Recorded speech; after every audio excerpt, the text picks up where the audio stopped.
Hello, boys and girls. Today we're going to read The Surprise.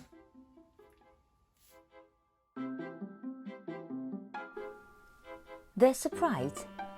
Get in the car, said Dad. We haven't much time. Where are we going? Asked Laura. It's a surprise, said Dad. I will carry Ben and you bring the wheelchair. Laura put Ben's wheelchair in the boot of the car and Dad strapped Ben into the back seat. I hope this is a nice surprise, said Ben. Are we going to see a film?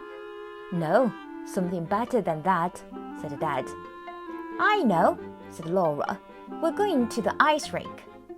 That will be fun for me, won't it? Said Ben.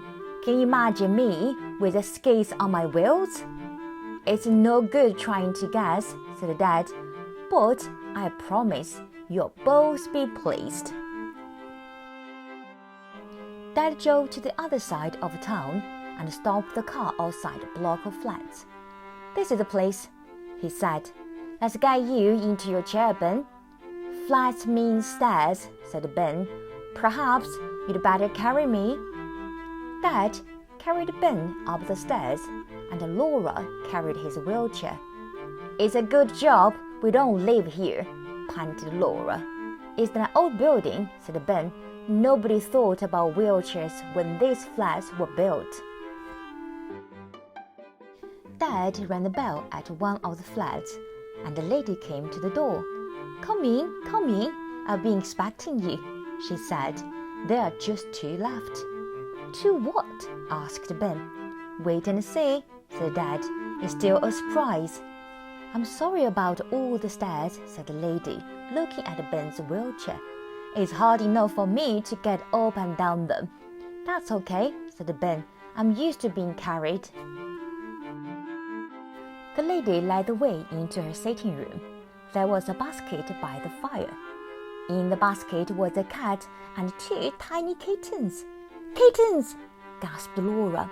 Oh, Dad, are we going to have one? That's a surprise, said Dad. Take your pick.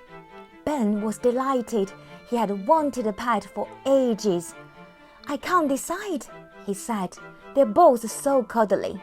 Oh, Dad, said Laura. Can we have them both? In the end, Dad decided to take both kittens.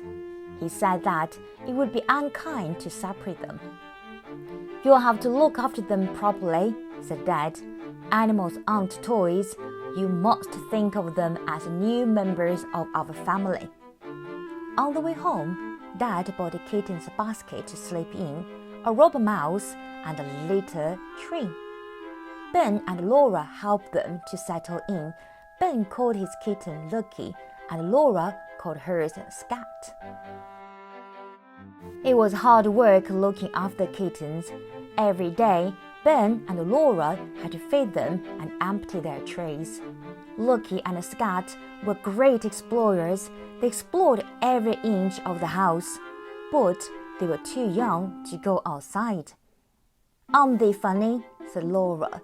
They must be the most mischievous kittens ever. Yes, said Ben. The only time they aren't being naughty is when they are asleep. That's rather like you two, smiled Dad. One Friday evening, Dad was going to take Ben and Laura to stay with their aunt and uncle. But we can't leave Lucky and Scat, said Laura. No, said Dad, they can come too. Auntie Val and Uncle Keith are looking forward to meeting them. When Dad put Ben's wheelchair in the car boot, he left the front door of the house open. He didn't see Lucky slip out into the garden. Come on, said Dad. We're ready. Let's put the kittens in the car. Scat was asleep in the basket, but Lucky was nowhere to be found. Dad and Laura searched the house from top to bottom, but there was no sign of him. Ben was trying to be brave, but he felt like crying. He must have slipped out when you were loading the car boot, Dad, said Ben. You will go to find him. Go and see if he's in the garden. It's my fault, said Dad. I should have been more careful, but don't worry, we'll find him."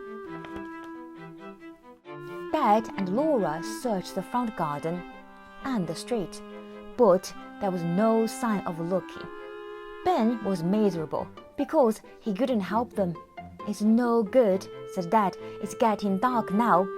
We'll stay here tonight and hope he comes home." Dad phoned Auntie Val to explain what had happened. "We could phone the local radio station," said Ben, "and ask them to tell people to look out for him." "That's a good idea," agreed Dad. "I'll phone them right away. I'm sure somebody will find him." The next morning, the doorbell never stopped ringing. Everybody had heard the story of Ben's lost kitten.